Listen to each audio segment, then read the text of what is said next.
Hello, it's Adam Bankster. And of course, it's Brexit. That's what we're talking about today. Everyone's on the phone to me and say, Adam, what do you think about this breakfast thing? I said, no, it's not breakfast, it's Brexit. And of course, Brexit has really changed things quite substantially, certainly for us British chaps. So now, everyone was on to me saying, what does Brexit actually mean? Well, it means that a lot of us bankers are going to have to do a lot more work, and we're going to have some problems maintaining the type of income that we have. I mean, my boss Nigel is already looking at taking one of the 3 Range Rovers off the road. I mean, it's appalling, it really is.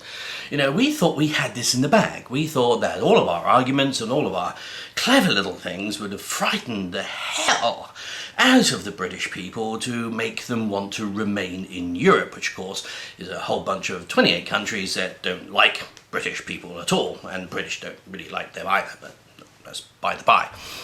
But anyway, so what has happened is that all the British old people suddenly got out of bed, stopped making tea and doilies, and actually voted. And we didn't really know that that was going to be the case.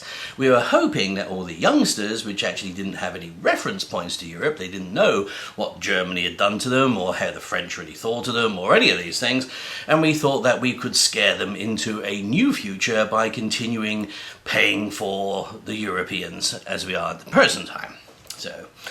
So that's what happened. We're really disappointed, a little bit flummoxed, I have to say, with you youngsters, you know. I mean, perhaps you're all partying it up the night before, or going to some disco or something, but you really let the side down. Now, luckily, Mr. Soros is a very clever chap. Yeah, he actually made money either way, so whether we actually stay in Europe, he carries on with all his central banks, or if we left, he bought a lot of gold beforehand. And of course, what happened when the pound fell down that day? The gold went up and Mr. Soros made lots and lots of money. I remember Mr. Soros said to me once, he said, "Who are you?" Which I thought was a very powerful message to me. You know, very empowering. And I think sometimes we have to look at the bigger picture. The bigger picture, because, you see, Europe is a very strange place. There's lots of different countries, lots of different cultures, lots of different languages, and none of them really get on. I mean, let's face it, all of our best wars have been against the French. You know, things like Agincourt and Waterloo, Trafalgar perhaps, and all this type of thing. And of course we fought 2 major wars against the Germans as well. So we got the French and the Germans, you know, and sometimes it all comes down to who wins. I mean, let's face it, the only French naval victory in the world that there ever was the sinking of the Rainbow Warrior.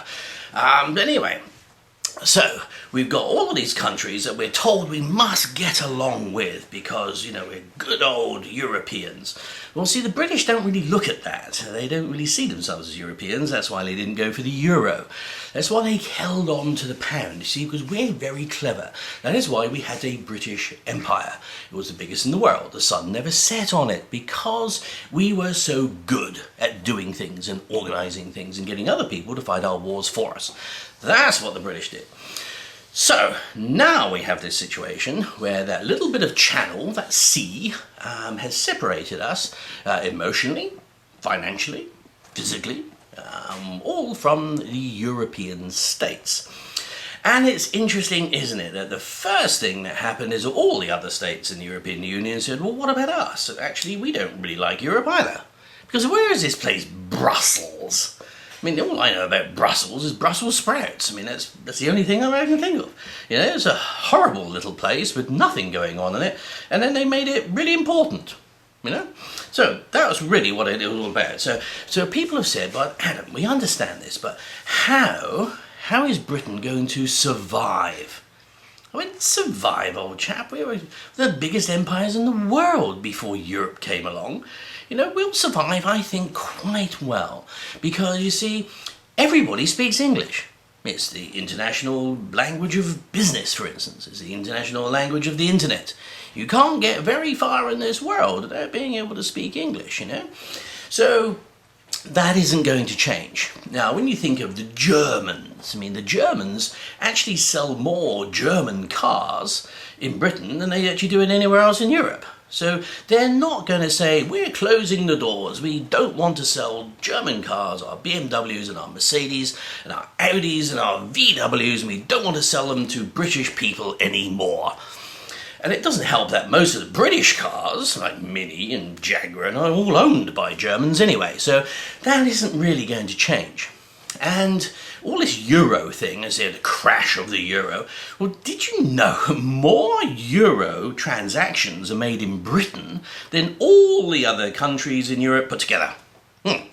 So, Britain is a financial powerhouse. We are the powerhouse of Europe, and we are the powerhouse of the world. And because we talk to people in the same language, like America, well, not quite so, because Americans speak American English, which is very, very different to British English, of course, these colonial chaps. But they do understand us. And we have a long trading partnership with Canada and India, which of course we used to own, Australia, which of course we used to own, America, which of course we used to own, and most of Africa, which of course we used to own. So we have all these things, they're called the Commonwealth, the wealth that is shared commonly. So I think that for the time being, all our little scare tactics are going to have a little bit of an effect. They're going to bring the pound down, which will allow a lot of my banking friends to actually buy lots of pounds, and then when everyone gets over themselves and starts to trade with us again, the pound will go all the way up again and people will make lots of money. And we'll make our own trade deals, so we don't then have to do what people like Luxembourg think, or Romania, or Liechtenstein, or any of these little places which are about as big as Luton, really. So we don't have to do anything like that. You know, all these commissioners, 28, why should we have the same voice as someone like Denmark, or Norway, or something like this, you know? I mean, they really don't matter in the big scheme of things, you know? It's only the British that really matter, of course. So that's how I think it's going to happen, and I think between 6 to 9 months, everyone will get back into trading and back into making money, and Britain will go ahead as it was and as it always shall. You know, the land of hope and glory. So, that is what I think is going to happen, because of course we do have the 4th largest economy in the world on our own, without Europe, and we have a big army as well. So we have a big army so we can beat lots of people up if they don't like it. So that's how it's actually going to be. So with all these things, what I believe now is that everyone will see the writing on the wall. You know, Europeans actually don't like each other. They never have. You know, the French don't like the Germans don't like the Dutch, the Italians don't like really anybody, and the Spanish don't care. So you get all of these different people, and when you try to herd them together like cats, it's really not going to work.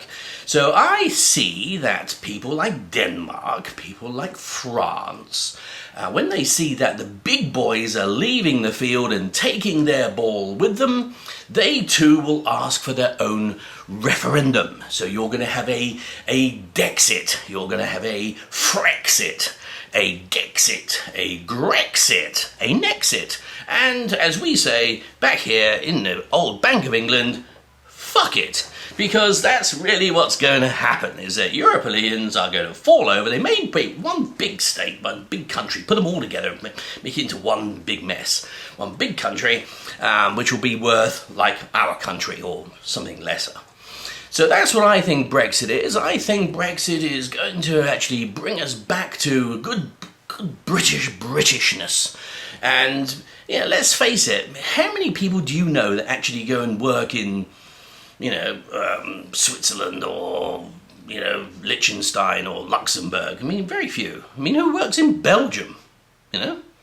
So I think lots of jobs are going to come to England once they realise that everybody still wants to trade with us because we're nice fellows.